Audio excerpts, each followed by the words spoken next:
presented by Mathli Express Music. बर्दाश्त करूँ छोरू छोरू मैं पिया बर्दाश्त करूँ खुशी रिकॉर्डिंग स्टूडियो बलुआहा। नए करू तका तकी हमर धर कई छाती सुनू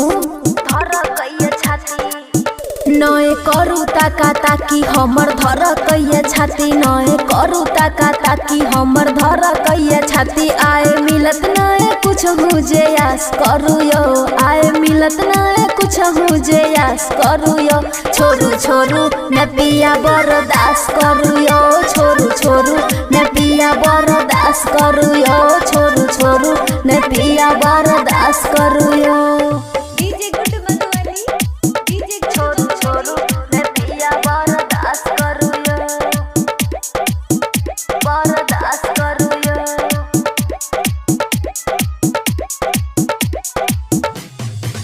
बाली उमर छे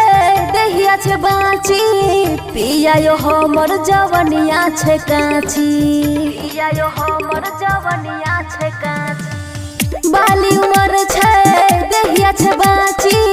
पिया यो हमर जवनिया छे काची आहा दूरे रहू तनियो ने पास करू यो आहा दूरे रहू तनियो ने पास करू यो छोरू छोरू न पिया बर्दाश्त करू यो छोरू छोरू न पिया बर्दाश्त करू यो छोरू छोरू न पिया बर्दाश्त करू यो करू ने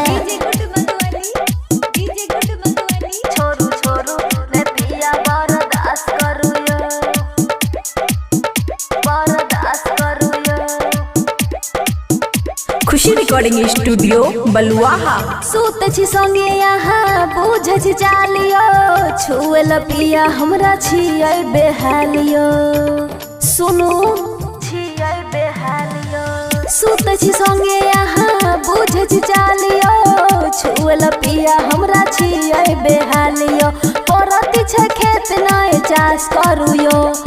परती छे खेत नय चाष करू यो छोरू छोरू न पिया बर्दाश्त करू यो छोरू छोरू न पिया बर्दाश्त करू यो छोरू छोरू न पिया बर्दाश्त करू यो